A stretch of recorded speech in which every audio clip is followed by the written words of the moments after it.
Let's see if we get a macro game here. That could be quite exciting. Or maybe the Zerg wants to quickly end the game with like a Bane Bust or a Roach Raid. Yeah, absolutely. Our Zerg player here in the bottom right corner, playing with red pieces, is Artemis. And on the opposite end of the map, playing with blue SCVs, it is Arudy.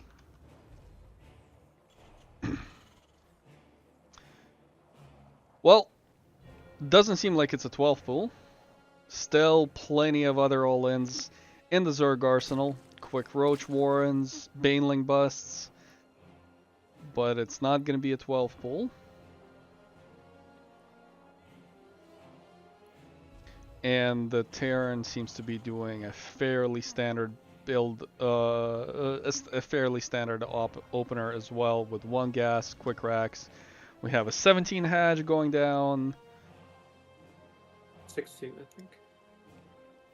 Yes, you're right, it was 16.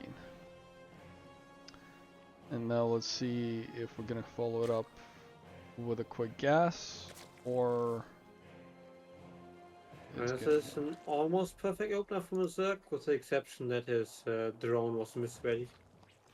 We saw it bouncing around like 4 or 5 times between patches, while the top patch is the only one that doesn't have 2 workers. You see, one of the drones keeps bouncing other workers off. Yeah. This is such a little detail that is a little bit annoying in the game. Yeah. Annoying to look at. Yeah, it is. It is absolutely annoying to look at, and when you load up into, I have no idea how to do the mineral harass with my probe, and I tend not to do it because that distracts me and I screw up the build behind it, and it's like legit not worth it. But when people do that, to me, it just drives me crazy. Ooh, I am really not a big fan of this factory positioning, because it means it's very far away from the barracks and cannot really receive an add-on from it. Yeah, it will take quite a while for that factory to fly over to settle on that reactor. And did we?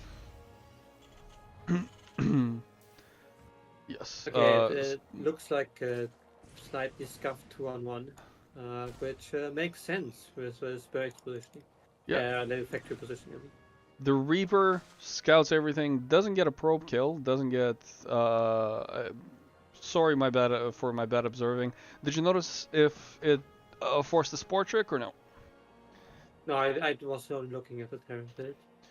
Well, actually, no resources were lost, so Yeah. the No Reaper Zerg just from got a the skill. Zerg. This is very unusual, and this is a very unusually fast layer. So my immediate thoughts come to me are either 2-base Muta or Nidus. And we see it's And not this a is gonna be a 2-on-1. Roach Warren. Yeah, so Nidus is very likely. And the Terran is already making tanks, which is generally considered very bad, but in this exact game, it could turn out to be a saving grace. Absolutely. Now it is interesting decision because if the Zerg goes Banes, your tanks like Baneling, Mutiling Bane style, then your tanks are not that effective. You have to be very careful with their positioning, and overall your move out is very slow against a Zerg army that is absolutely omnipresent. It feels like it. Whereas mines allow you to move out on the map a little bit more quicker, positions yourself a little bit better. But it is going to be roaches. The roach speed is starting. And yeah, Zerg still doesn't have a third at 4 minutes 43 seconds. So this is gonna be a pretty much an all-in. Oh, the probe is moving out to take a third, but very, very late. Zerg is floating about 900 minerals, but starts 13 more roaches. So that third is just gonna be for larva, more or less. Which is fine. Yeah, that is not making niders. I'm not a fan of at all. Like frontally attacking into a Terran has very little chance. And on the same token, I'm not a fan of the Terran having a big blind spot at the top of his main. Like if you see a Zerg on 2 bases with roaches, you should just make sure that you can't get niders.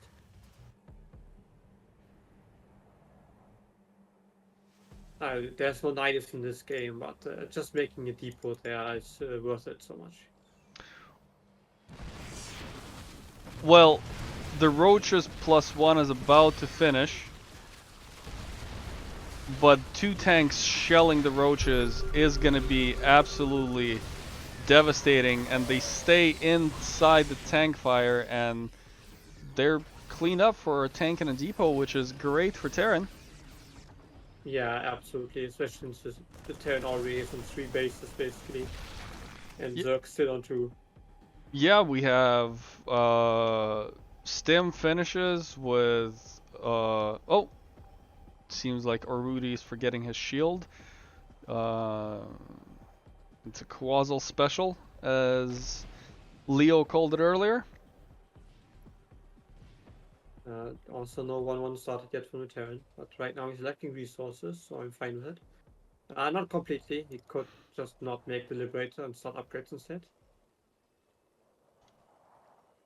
The 2 Liberators are a nice touch at 5 medevacs that are on the map.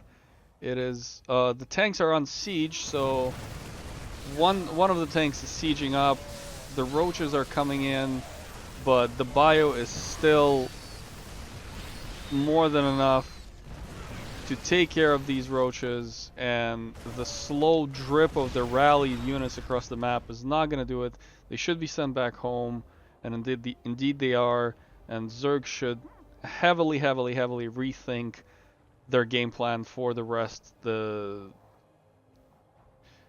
Smashing your roach army into the Terran's most reinforced position, as Pig calls it, chucking a Zerg, is not the best way. Another rally of roaches gets caught on the map, and 5 more roaches are just moving across the map, getting absolutely obliterated by the tank bio Liberator, and the entire army of Artemis is just destroyed.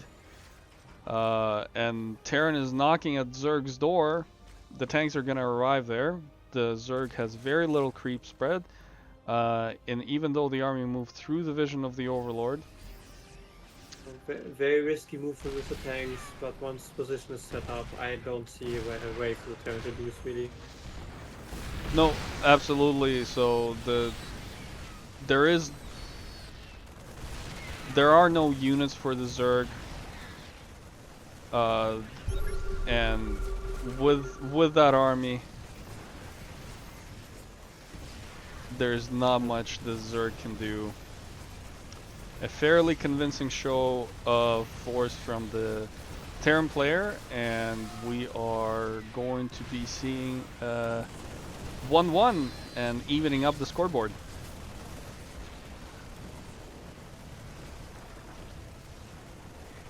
Definitely was also a bit of luck with the build order. Like if the Zerg went for infinitely many drones, there would have been no punish for that, but this was exactly the right decision against Arudy.